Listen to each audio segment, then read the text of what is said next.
España sonríe, o al menos eso intentan vendernos desde los despachos de la Moncloa con una insistencia casi heroica. Al caminar por las calles de Madrid, Málaga o Barcelona, las terrazas llenas y el bullicio constante de los turistas parecen proyectar una imagen de vitalidad económica envidiable.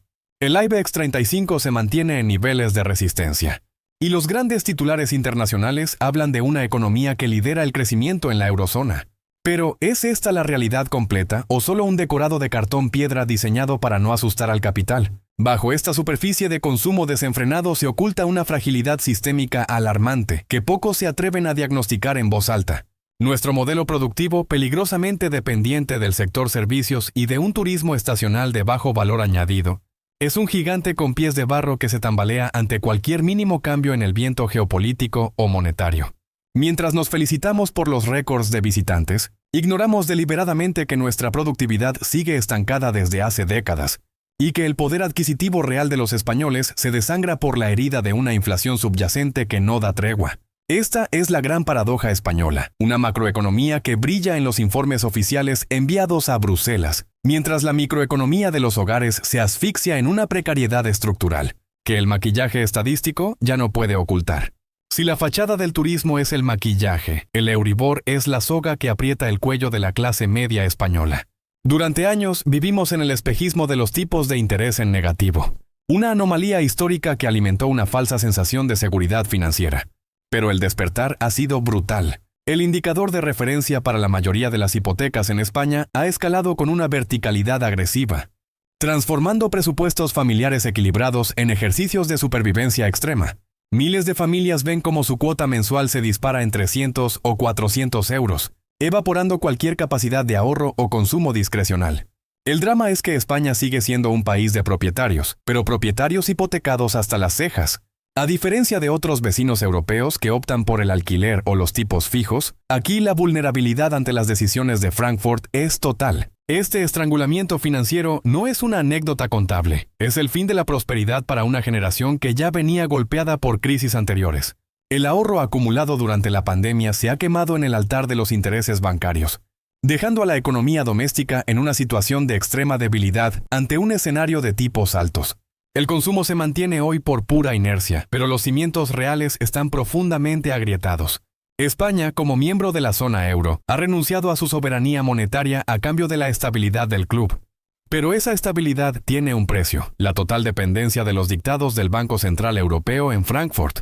Cuando Christine Lagarde pulsa el botón de los tipos de interés para frenar el recalentamiento de la economía alemana, España recibe el impacto sin tener las mismas herramientas de defensa. Somos rehenes de una política monetaria diseñada para realidades muy distintas a la nuestra. A esto se le suma el fantasma de la inflación energética, un mal endémico en una península, que, a pesar de sus esfuerzos por la transición verde, sigue siendo una isla energética vulnerable. La escalada de los precios del gas y la electricidad no solo ha vaciado los bolsillos de los ciudadanos, sino que ha mermado la competitividad de nuestra industria. El mecanismo ibérico fue un parche temporal, un alivio necesario pero insuficiente. Para ocultar una verdad incómoda, nuestra economía es extremadamente sensible a choques externos que no podemos controlar. Sin una política fiscal valiente que acompañe los ajustes monetarios, el riesgo de una estanflación, estancamiento con inflación, deja de ser una teoría académica, para convertirse en una amenaza real y palpable en el horizonte de nuestro déficit público. Para entender dónde estamos, debemos mirar hacia atrás, al trauma de 2008, cuando el acrónimo PIGS se convirtió en el estigma de la periferia europea. España, junto a Portugal, Italia y Grecia, fue señalada como el eslabón débil de una unión monetaria, que castigaba la indisciplina fiscal con una hazaña casi puritana. Hoy, la narrativa oficial ha cambiado, pero los vicios de fondo persisten. Mientras Alemania, el antaño motor industrial del continente, enfrenta su propio proceso de parálisis, España parece sacar pecho con cifras de crecimiento nominal.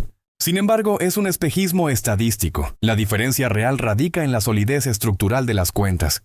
Nuestra prima de riesgo ya no ocupa los telediarios como en los días oscuros de la crisis de deuda soberana, gracias exclusivamente al soporte artificial del BCE. Pero nuestra deuda pública sobre el PIB sigue en niveles estratosféricos que harían temblar a cualquier economista ortodoxo. Hemos aprendido a sobrevivir con el respirador automático de Bruselas, pero no hemos reformado los cimientos que nos hacen vulnerables. A diferencia de los países del norte, que ahorran en las vacas gordas, España sigue atrapada en un ciclo de déficit fiscal crónico, financiando el gasto corriente con una tarjeta de crédito que pagarán las futuras generaciones. La comparación con nuestros socios mediterráneos es desoladora. Compartimos el sol, pero también la incapacidad de converger realmente con el rigor presupuestario europeo. El drama interno de España tiene un rostro joven y una maleta lista para partir. El paro juvenil no es solo una cifra vergonzosa en las tablas de Eurostat. Es el síntoma de un sistema que desperdicia su capital humano más formado, mientras presume de resiliencia. Mientras la retórica gubernamental habla de creación de empleo, la realidad en las calles es la de contratos fijos discontinuos que enmascaran una precariedad crónica y salarios que no alcanzan a cubrir el coste de la vida. A esto se le suma la tragedia habitacional en Madrid y Barcelona, donde el mercado inmobiliario se ha convertido en un casino prohibido para la mayoría. La gentrificación y la especulación han transformado el derecho a la vivienda en un bien de lujo, expulsando a los trabajadores de los centros urbanos y condenándolos a desplazamientos infinitos. La clase media, otrora el motor de la estabilidad nacional, se está evaporando, atrapada entre unos impuestos asfixiantes y un coste de servicios básicos que no deja de subir. No es una crisis pasajera, es un cambio de paradigma social donde la movilidad ascendente ha muerto. Los hijos vivirán peor que sus padres por primera vez en décadas, y esa es la verdadera herida que desangra el futuro del país.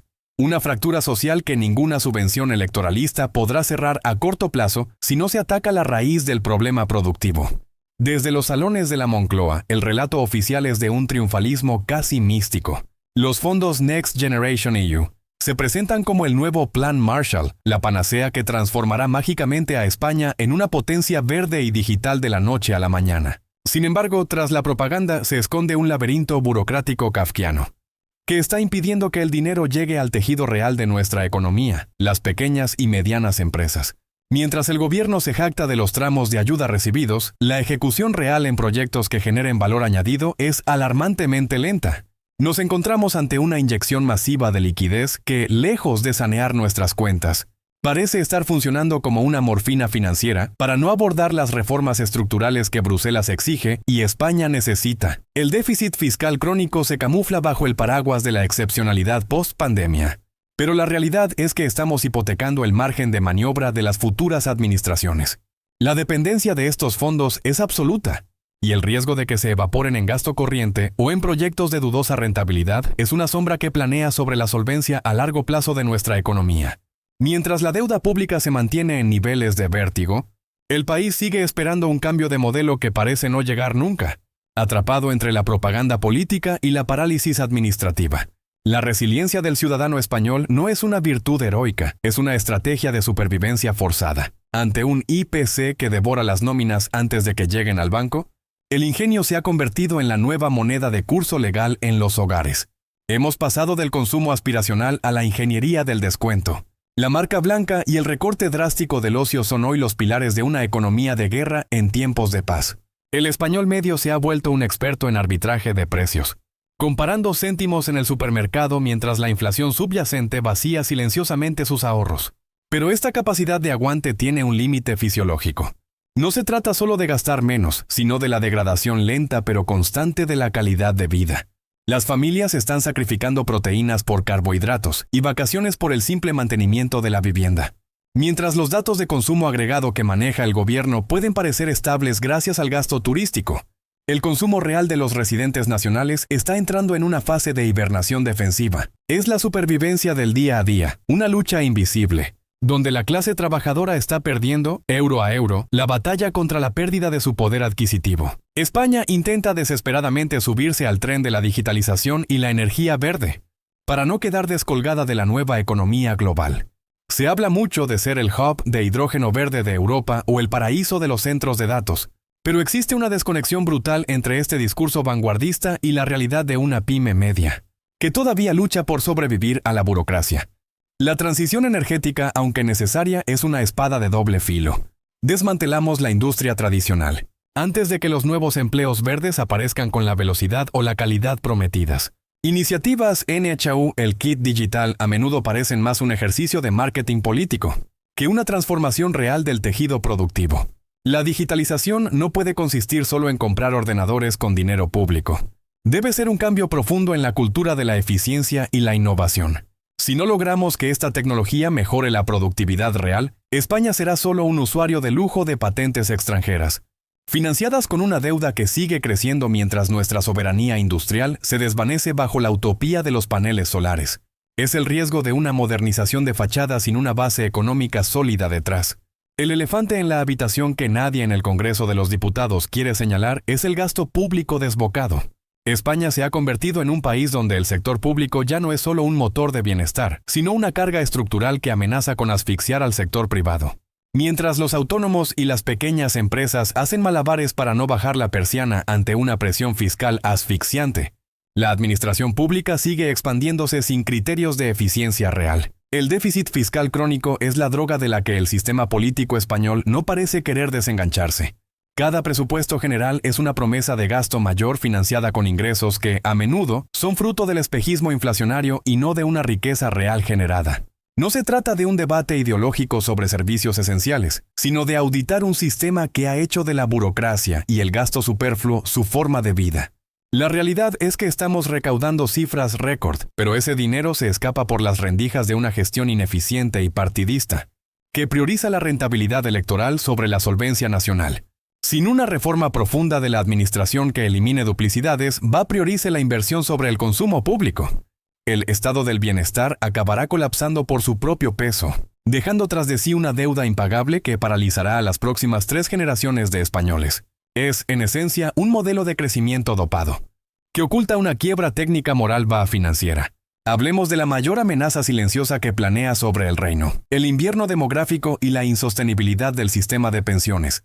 España es hoy, de facto, un país de ancianos gobernado por y para ancianos. Mientras la tasa de natalidad se hunde en mínimos históricos, la pirámide poblacional se ha invertido de forma irreversible, transformando nuestro sistema de seguridad social en algo que se asemeja peligrosamente a un esquema Ponzi. Se mantiene mediante transferencias masivas y extraordinarias desde los presupuestos generales del Estado. Ningún político, independientemente de sus siglas, se atreve a enfrentar la verdad aritmética, por temor a enemistarse con el voto de oro de los jubilados. Se indexan las pensiones al IPC, mientras los salarios de los jóvenes, los que deben sostener el sistema, permanecen estancados o crecen a un ritmo mucho menor, rompiendo el pacto generacional de forma unilateral. El gasto en prestaciones sociales devora ya una parte leonina de la recaudación, dejando apenas migajas para la investigación, la educación o la inversión productiva. Estamos ante una bomba de relojería que no estallará con un gran estruendo, sino con el marchitamiento lento de las cuentas públicas. La sostenibilidad es hoy una quimera matemática. Simplemente no hay suficientes cotizantes. Es la crónica de una insolvencia anunciada que hipoteca el mañana para comprar la paz social de hoy. El IBEX 35, ese escaparate de las grandes corporaciones españolas, ofrece a menudo una visión distorsionada de la salud económica real del país. Mientras el sector bancario celebra beneficios históricos, impulsados por un Euribor que castiga a los deudores y premia la liquidez. El resto del tejido empresarial, especialmente las pymes que sostienen el 90% del empleo, lucha contra unos costes de producción insostenibles. Existe una desconexión obscena entre los resultados financieros de las grandes eléctricas o la banca la asfixia de la economía real. La respuesta desde la Moncloa ha sido el populismo tributario, impuestos especiales que se venden como justicia social, pero terminan diluyéndose en el engranaje estatal o repercutiéndose en el cliente final. No estamos ante un crecimiento sólido basado en la innovación o la exportación de alto valor, sino ante una transferencia de rentas masiva de las familias hacia el Estado hacia ciertos sectores regulados. Esta rentabilidad de papel no genera empleo de calidad ni fortalece nuestra competitividad a largo plazo. Es el triunfo de una economía de rentistas en un país que parece haber olvidado cómo premiar el riesgo empresarial, mientras los dividendos fluyen para los accionistas. La inversión en capital fijo se marchita, dejando a España como un espectador pasivo de la revolución tecnológica global, conformándose con ser el balneario de una Europa que sí produce. España se asoma a una nueva realidad dentro de una Unión Europea que ya no es el club idílico de la convergencia. Nos encontramos en un continente fragmentado, donde las reglas del juego están cambiando, y el centro de gravedad económico se desplaza.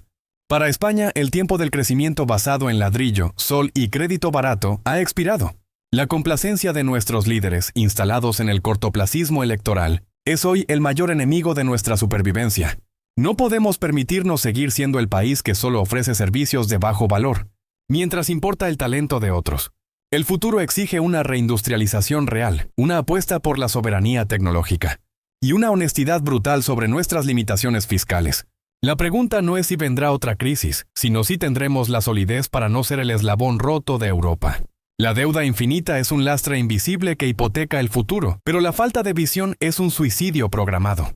España debe elegir entre ser un parque temático subsidiado o volver a ser una nación capaz de dictar su destino con rigor e innovación. Es hora de despertar del espejismo y enfrentar la cruda realidad de nuestra economía.